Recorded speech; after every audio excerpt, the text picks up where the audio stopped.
So guys, I've decided to use every opportunity I'm able to get to create videos, because that's why you've not been seeing videos regularly, because I've been looking for the perfect space and the perfect time to film, which I've not been able to find recently.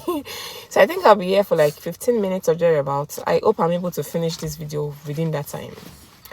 So, anytime we have to do in the car videos, because there's just... So one of my, I don't know who else is like me, but one of my favorite kind of movies to watch is crime movies, murder mysteries, all those kind of politics, somebody sent on assignment, spy, all those kind of movies. But for murder mysteries though, and crime, one thing that has done to me is I can pass by somebody that looks like the most innocent person on the surface of the earth, and in my mind I'm like, we don't know whether you have buried somebody in your backyard like that. Because this kind of movies, it's the most innocent person, the person that you will not assume can do something that will end up to be the culprits, or the person that actually did it.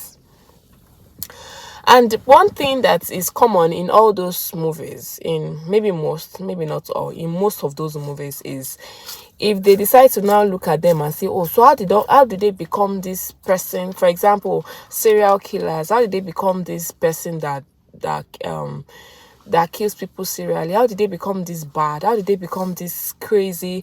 Sometimes and some of these stories actually are true. Some of them are documentaries, yes? Okay. Sure. And when they decide to go check to look at their background to see, oh, how did they become this terrible person and all that, most times it ends up being that the way they were raised, maybe they were raised in foster homes, maybe their parents were the ones, maybe they had a stepfather or a stepmother that treated them badly, or even their own parents did not treat them right. Maybe they had absentee parents, or divorced families. Like, it's always, most of the time, it has something to do with the family they came from, like how they were raised. And when you see some of the things, like, some of these things are documentary, so it's not all of them that are actually like just fiction, that somebody, which one is fiction, which one is non-fiction? Sometimes those things confuse me.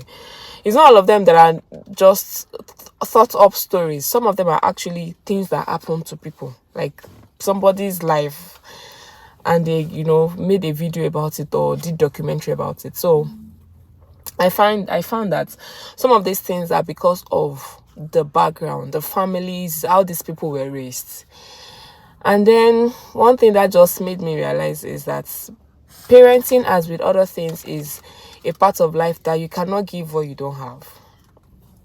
Like, parenting is actually a very, very big work, like a very, very big thing to embark on. And in African homes, we don't talk enough about how big it is to embark on parenting. You just assume that once you get married, that's the next thing, start having babies. There are no lessons, nothing to train. Sorry.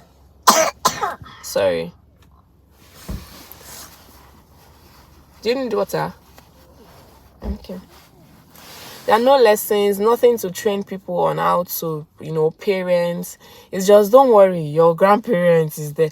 And sometimes the thing that is most important to us is who will help us take care of the babies.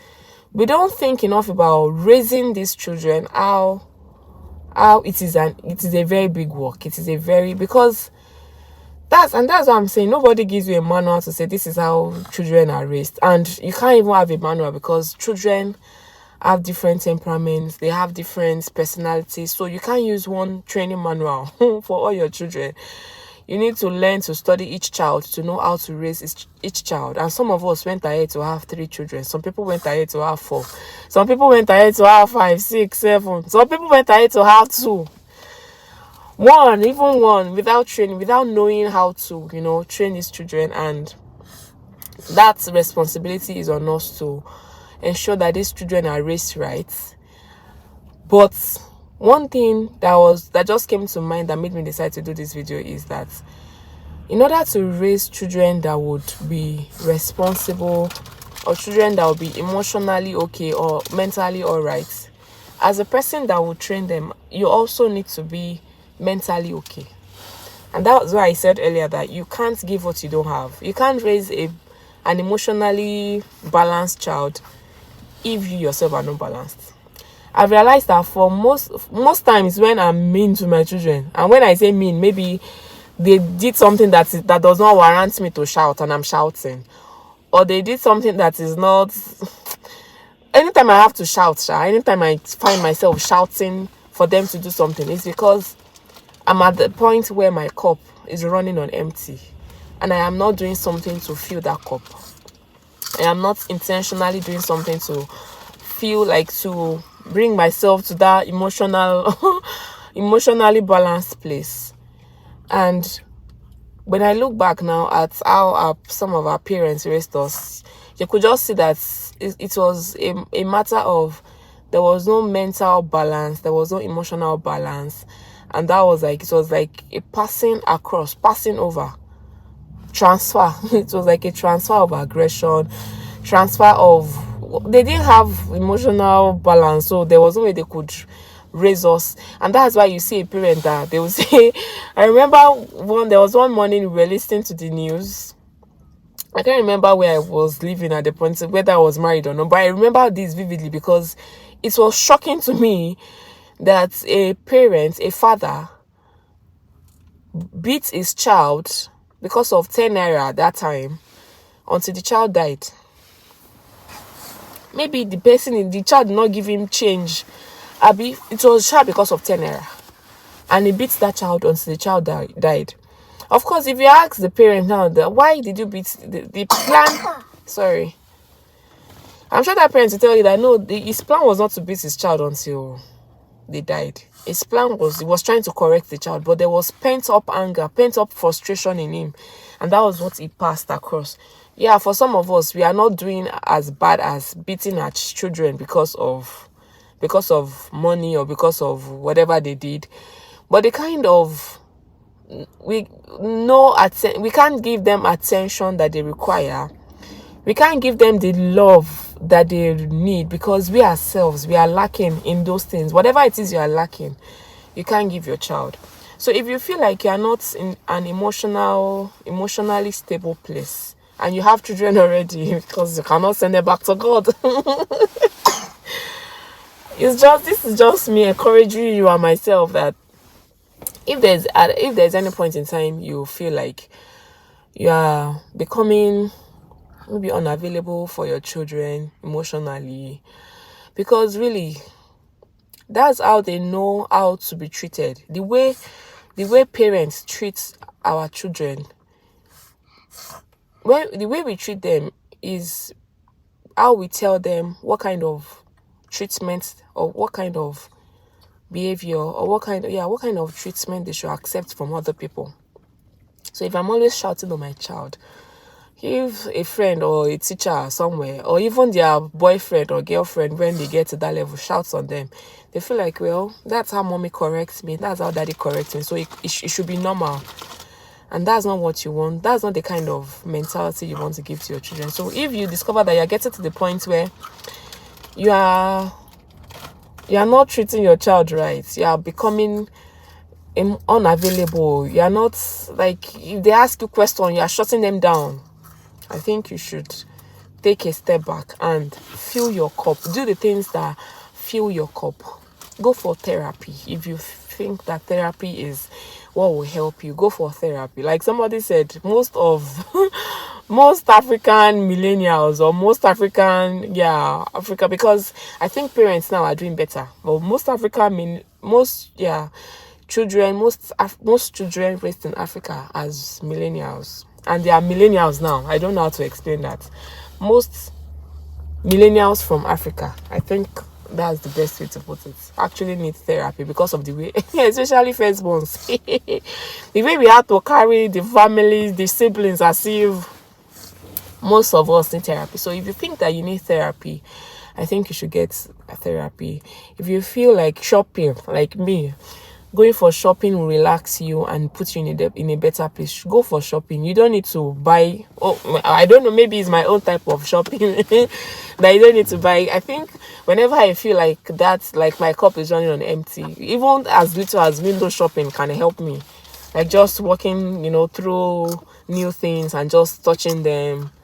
Maybe at the end of the day, I've come out with something of $20 at least. I've bought something new for myself. Or maybe I'll even come out with nothing, like, oh, I don't think I like anything. Like, just do something that would help you feel. Like, don't just go for long periods and you are not, if you will know. You will know, like, when you are not okay, especially if you have been okay before. If you have never been okay, maybe you will not know. But if you know that you've, maybe you've had time to play with your children, but now you don't have time to play with them anymore. You've had time to laugh with them, but now when they see you, they're like, oh, we don't know what we'll do that make this woman angry. You should just, do things that'll fill your cup. Don't go for long periods on running on empty. What that does to you and your children is you raise children that are also not emotionally balanced or mentally okay, and then they go on, if they don't work on themselves, they also go on to raise children that are not okay, and the raising of children that are not okay goes on and on. So let it break from us. So that's like the major thing I'm here in this video to say. Like, nobody tells us how to. I remember that I bought a book on parenting. I'm sure till today I've read other books, started it and finished it. I did not finish that book because some of the things they wrote in that book, I'm like, is it me that'll be doing this one? I don't think I have the patience. But really, for parenting, you need. I think I heard one time that Marina said they had to visit like a parenting coach. But even if you have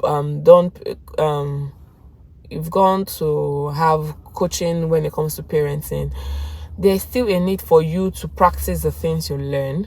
There's a need for you to practice the things you learn in the book, the things and there's a need for you to learn as you go, because this life is changing, the children are changing, a lot of things are changing, and you just need to learn on the go and just try as much as you can to be there for your children. But before you can be there for your children, you need to be okay yourself. And I think this video is like in two folds. Like, you need to be there for your children so that you not bring up children that will become criminally minded in future, and they will look back and say it's because their mother was not there for them. I know you can say maybe your parents were not there for you and you did not become criminal. The world is changing. And also because you don't also want to grow up and you also don't want your children to grow up and they are distant from you because, okay, maybe they even end up not being criminally minded, but they don't have a relationship with you because when they were growing up, you were always this crazy mother or crazy father that is always, shutting them down, not there for them. I pray God helps also, because like I said at the beginning of this video, parenting is a big task, and it's like all we were told is get married and start having children. No training, nothing. God will help us. God will help us, guys. That's all I said. That's all I came to share with you guys in today's video. I don't know why my voice is becoming croaky. I think I'm tired. I've had a really busy day.